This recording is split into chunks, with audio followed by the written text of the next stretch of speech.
Ayo Sam. Bismillahirrahmanirrahim. The Tale of Benyamin Bunny. Kisah Benyamin Kelinci. Ngapain dia? Barang semerap, dibaca cek semerap. Dia difoto ambil ibu nih. Nggih palingan. Nggih, tuh.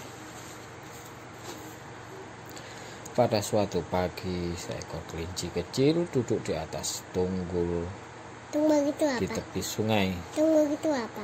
Tanggul kok tunggul. Tanggul iku gundukan tanah tepi sungai. Dia menajamkan telinga dan mendengarkan tak tuk tak tuk tak tuk tak tuk langkah kuda poni. Ada kereta yang akan lewat. Kereta itu dikendarai oleh Pak McGregor dan di sebelahnya duduk Bu McGregor memakai topinya yang terbaik.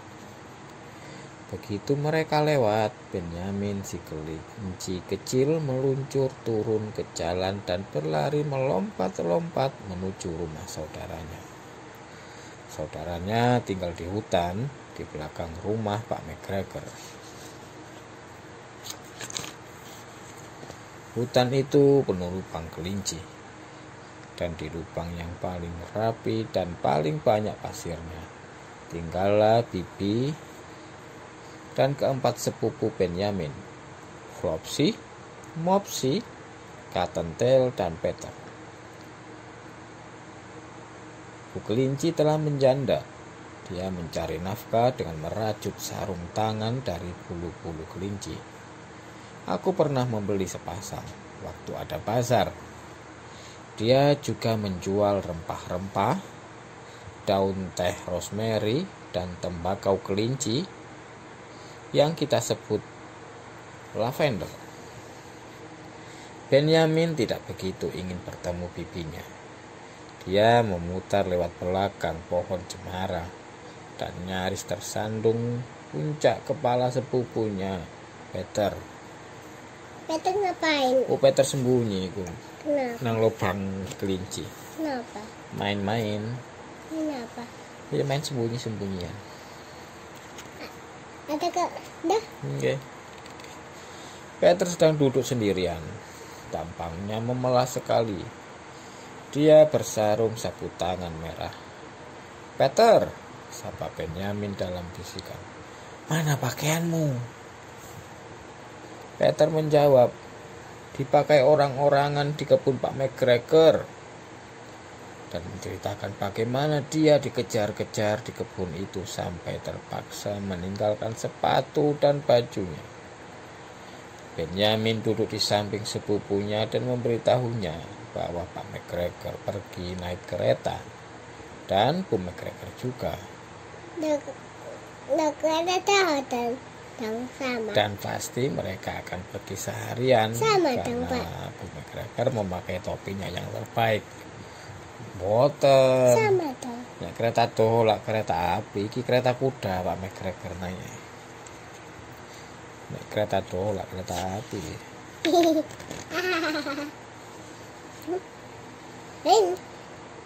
Peter berkata dia berharap hujan turun. Saat itu terdengar suara Bu kelinci dari dalam lubang kelinci. Cottontail, ambilkan kamomel. Apa itu? Apa itu, Pak? Peter berkata dia mungkin akan merasa lebih baik jika berjalan-jalan.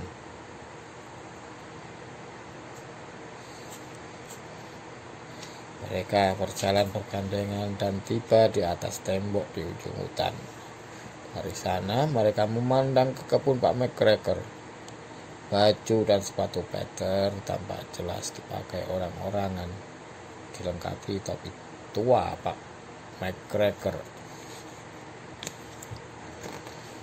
Kenapa dia apain, Pak? Oh, apa?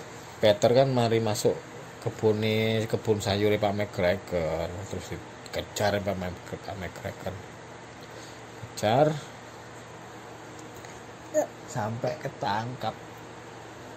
Bajunya Peter nyangkut nanggone jaring, terus sampai Pak McGregor diambil kayak orang-orangan sawah. Dipakai. Nggih. Digawe nakuti burung cek mboten tanaman. Benyamin berkata, menyelinap masuk lewat bawah pagar membuat baju rusak. Cara yang benar masuk ke kebun adalah memanjat dan turun dari pohon pir.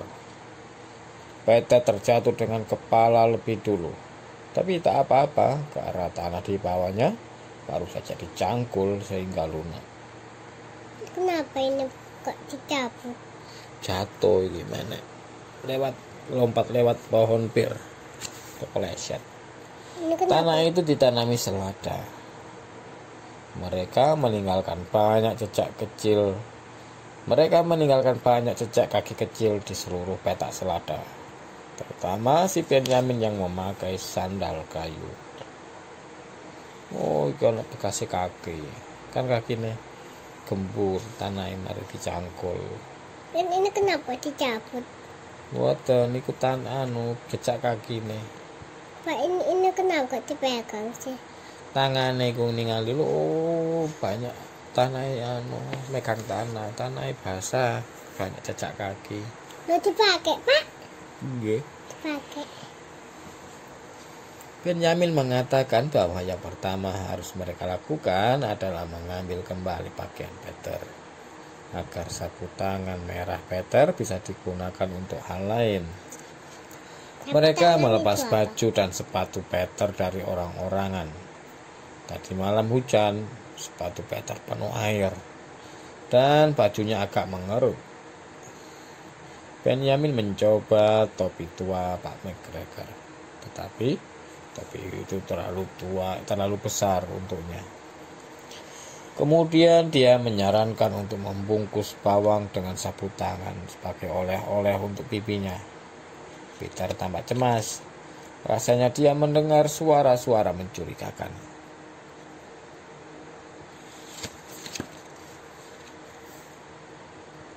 Benyamin sebaliknya merasa seolah-olah berada di rumah sendiri dan melahap sehelai selada. Dia berkata bahwa dia biasa datang ke kebun itu bersama ayahnya untuk mengambil selada sebagai santapan minggu malam mereka. Nama ayah Benyamin adalah Pak Tua Benyamin Kelinci. Seladanya memang lezat sekali. Peter tidak makan apa-apa. Dia mengatakan dia ingin pulang. Yang mana ini? Ya, Peter. Dijatuhkannya separuh dari bawang-bawangnya. Benyamin berkata bahwa tak mungkin keluar dengan memanjat pohon pir dengan membawa bawang seberat itu. Dia mendahului perjalanan dengan berani ke ujung kebun. Mereka melewati jalan setapak perpapan di bawah tembok bata merah. Para tikus duduk di depan pintu rumah mereka, memecah biji ceri. Mereka mengedipkan mata kepada Peter dan Benyamin. Peter menjatuhkan sebagian isi sapu tangannya. Pak, lucu, Pak. Lucu. Mereka tiba di antara pot-pot bunga dan tong air. Peter mendengar suara yang lebih mengerikan daripada sebelumnya. Matanya membesar-besar sebesar permen loli. 2 langkah di depan sepupunya, mendadak Peter berhenti. Kenapa kok berhenti? Inilah yang dilihat kelinci-kelinci itu ketika mereka berpelok di sudut. Sekali pandang, Benyamin menarik Peter dan bawangnya untuk bersembunyi di bawah sebuah keranjang besar.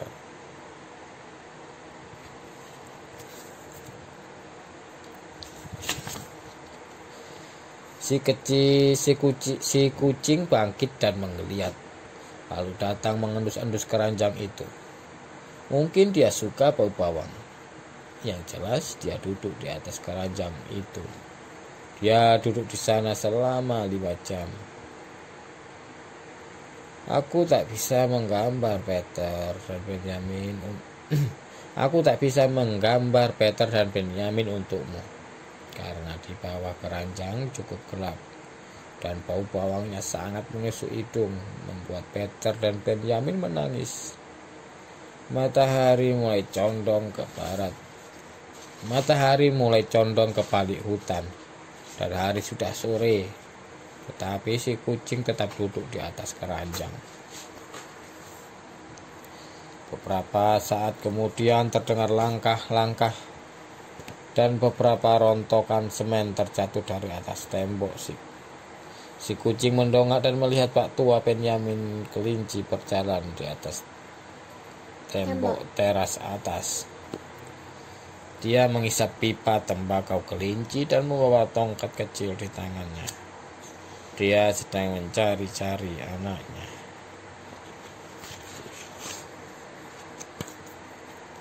Pak Tua Benyamin tidak suka kucing. Dia melompat turun dari tembok langsung ke atas tubuh si kucing dan mengusirnya dari atas keranjang. Lalu menendangnya ke rumah kaca sampai sebagian bulunya rontok.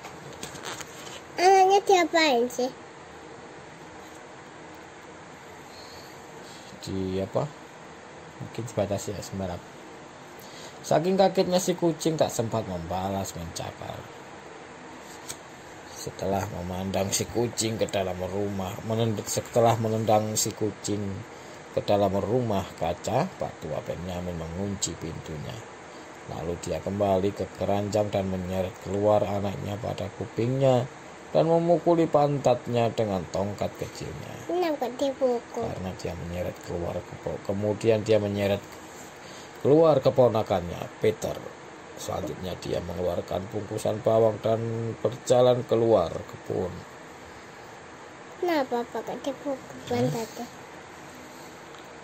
Kenapa sih, Pak? Mereka kenapa dipukul? Mainnya jauh-jauh.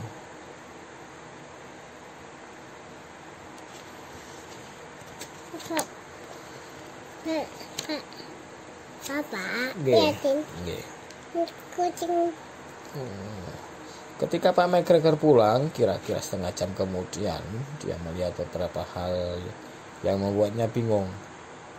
Tampaknya ada seorang yang berjalan mondar-mandir di kebunnya memakai sandal kayu. Hanya satu jejak kakinya kecil sekali.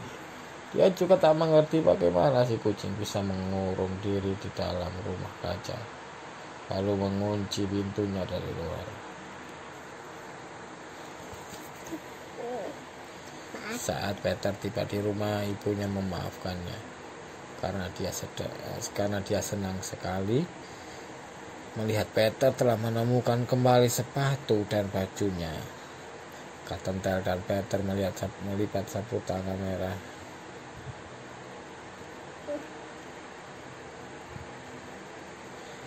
Katentel dan Peter melipat sapu tangan merahnya dan Bu Kelinci menguntai bawangnya dan menggantungkannya di atap dapur bersama dengan ikatan rempah-rempah dan tembakau kelinci.